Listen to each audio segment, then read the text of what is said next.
Hello everyone, this is Defense Politics Asia, and this is the full summary of the day of 215 and 26th of September. So for those that are not aware, there is a few version of videos, few type of videos that is on DPA. There is this one. This is the full summary where we'll go into details of all the sources, all the information. There's another one called Tiny SITREP. The Tiny SITREP basically just go through all the information very quickly. Mainly is talking about the battles and the captures. And then there is analysis. The analysis is projections, based on assumptions, based on the patterns of behaviors. We predict what is actually happening and what could be happening soon. So because I saw some comments, people are like so confused, why am I, deviating from just reporting from the sources, not realizing that those are just analysis videos. So I just want to tell you guys there's a few videos, and there's also the quick update. So quick updates will not be using Google Maps like this. You'll be with the arrows and to make things a bit clearer. And for SITREP, basically because we are just going through the sources, so we don't really need to draw all these arrows.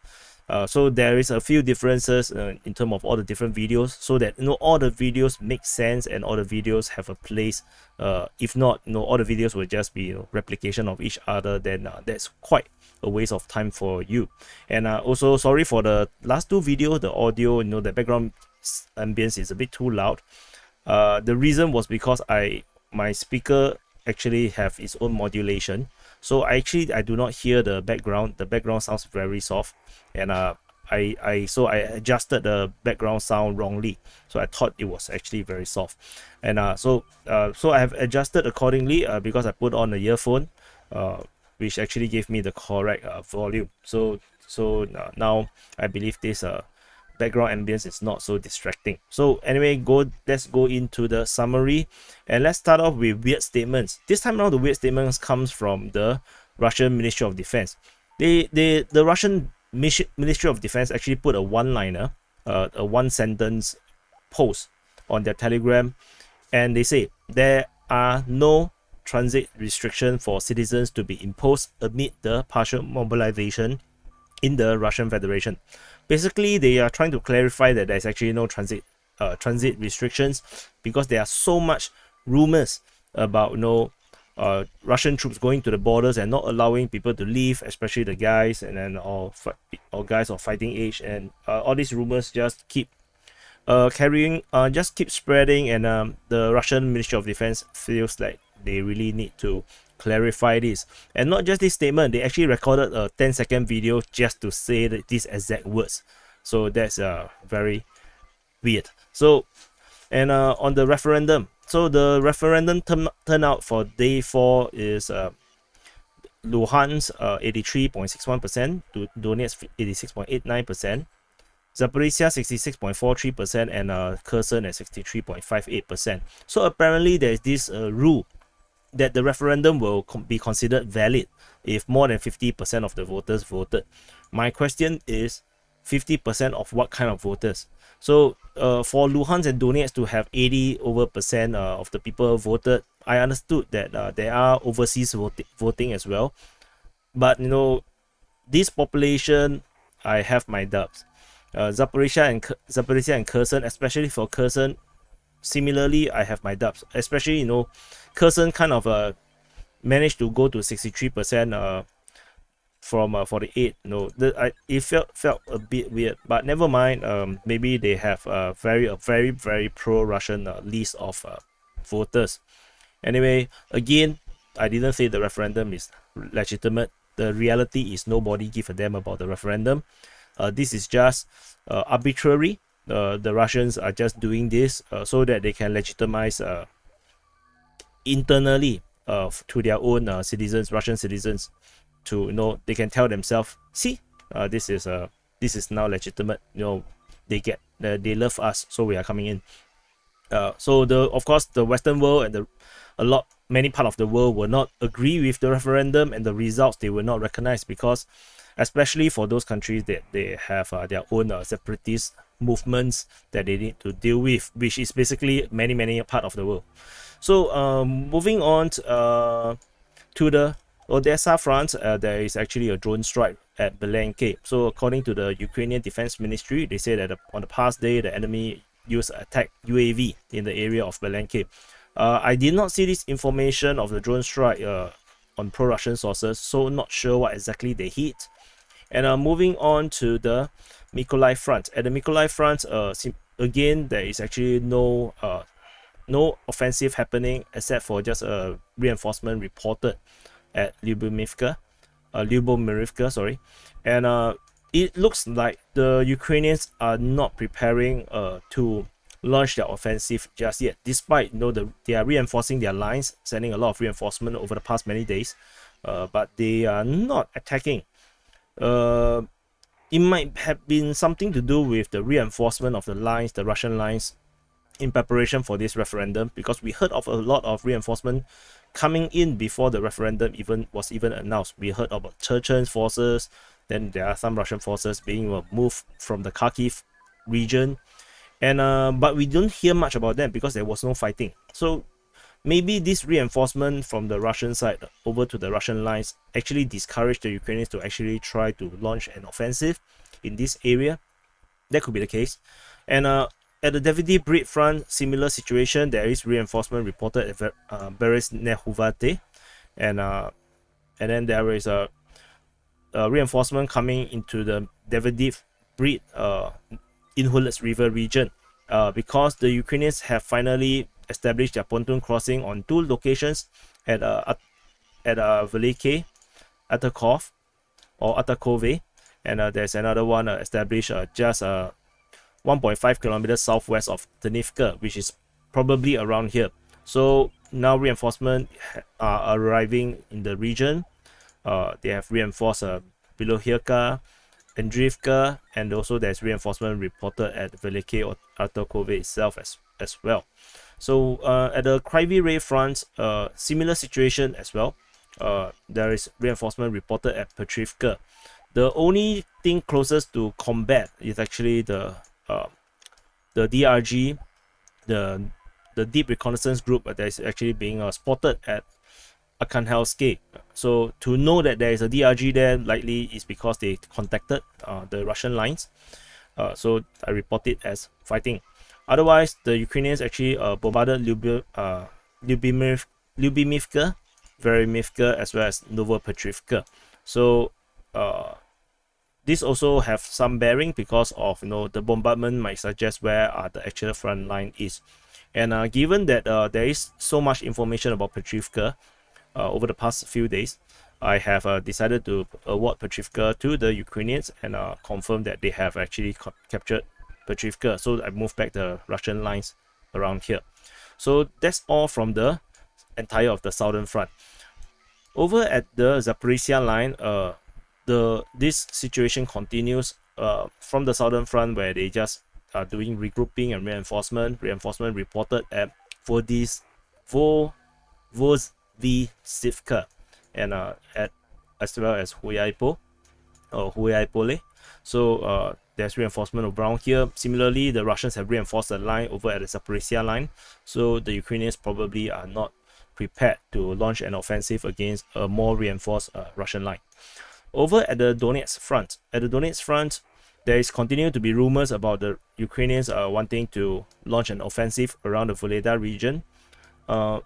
There is a claim of Prechestivka to be under Russian control by Ryba, the pro-Russian source. They say that the Ukrainians are preparing to attack Prechestivka, and in their mapping they put Prechestivka as under Russian control. So so that's something to take note of. The Ukrainians, for probably the third or fourth day, consecutive days, are trying to storm Marinka. They are attacking Marinka, and however, again, according to the pro-Russian source, it was not successful yet. Not yet. Not that it's not successful, but I think it's just not yet. And there is no more repeat of the fighting at Pojeda by the Ukrainian Defense Ministry. It was not mentioned again, so which might also suggest that the Russian attack at this location has failed. So continue fighting to be reported at Pervomainske on the northern northwest side of Donetsk city. This is Donetsk city, and continue to be fighting reported around here, and there's also fighting reported at Kayamka. Both information came from the Ukrainian Defense Ministry. We have no information other than that. And that's all from the Donetsk Front. At the Bakhmut Front, there is continued reporting of fighting at Mayosk.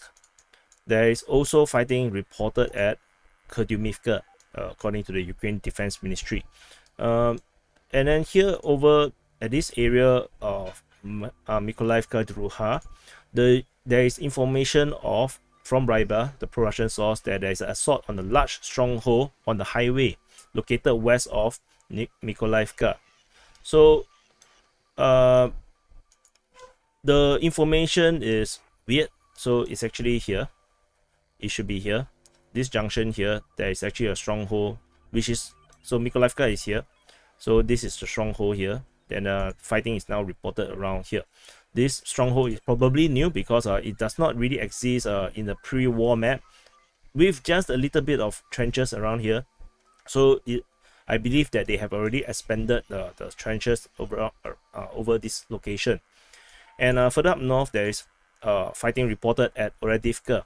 So according to the pro-Russian source Ryba, they say that the Wagner PMC, the private military contractors, have entered Oredivka and from the east and cut off the southern line of the settlement from the armed forces of Ukraine. So basically they have already cut off half the settlement, and they are continuing fighting at this village.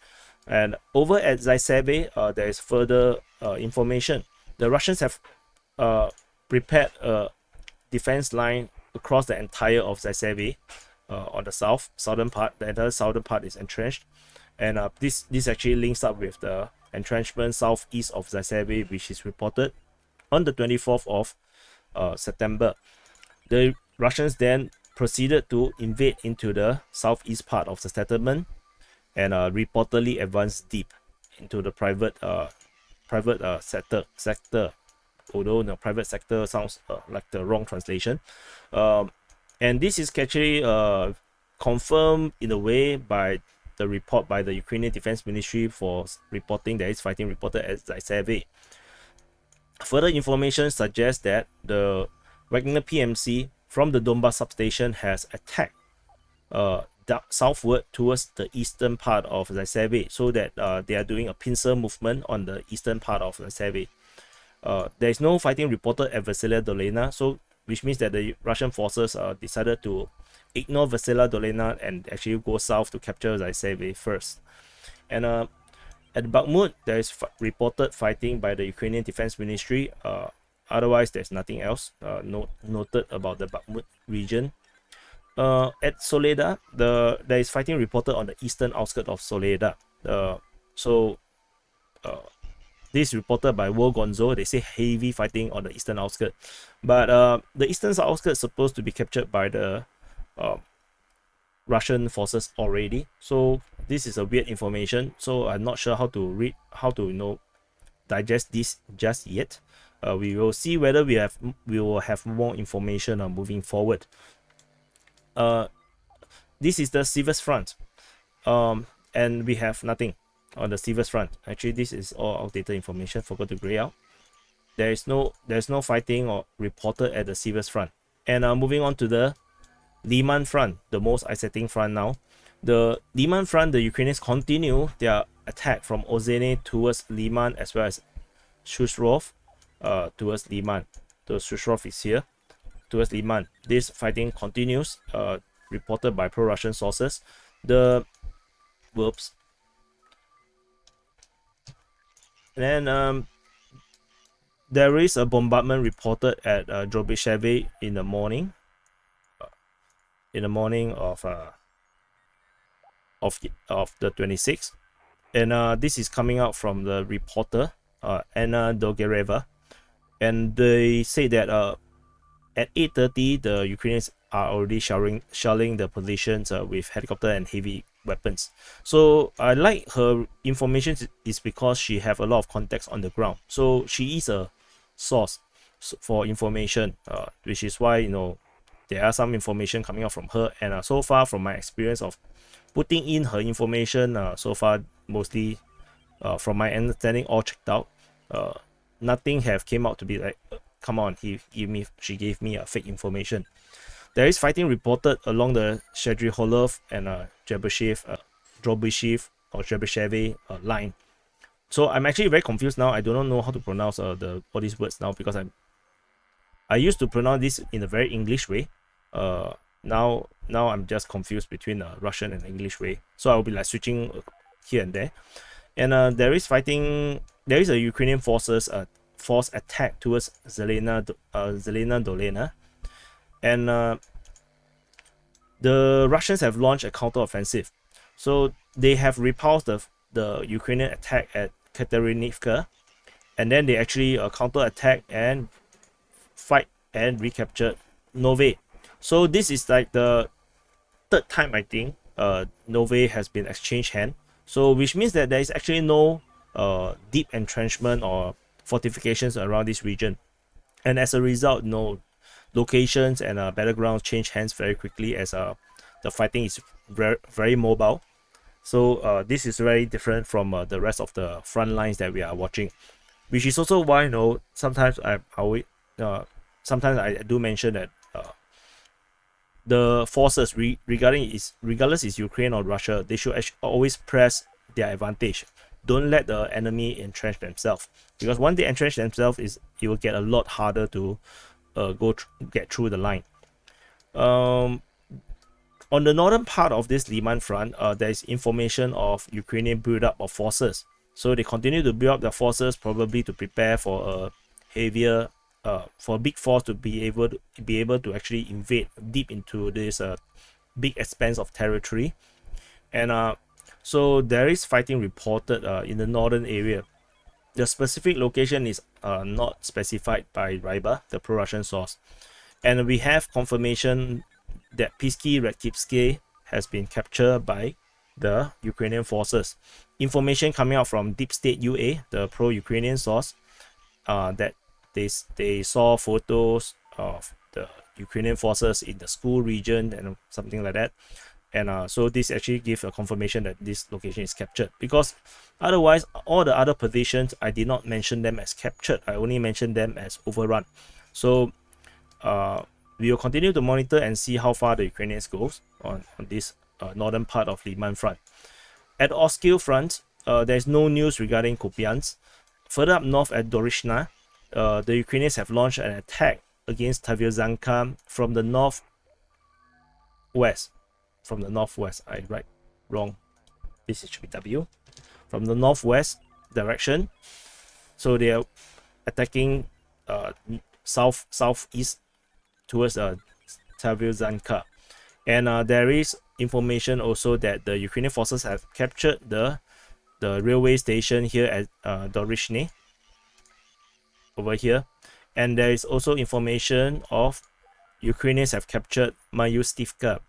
This is based on Ryba's mapping. They did not mention this in text, but they actually show it on the map that there is actually a village here and the Ukrainians have captured it.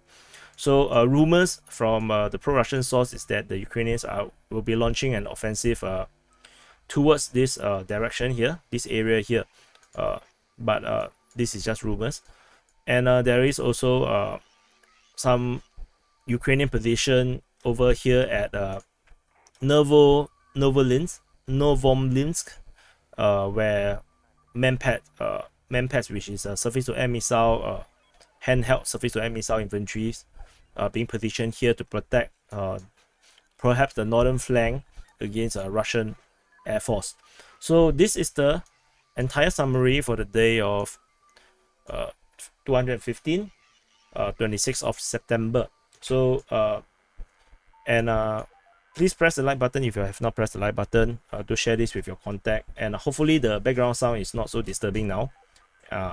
And perhaps, you know, there's a good balance between those that like it and those that don't like it. And I'll see you in the next update.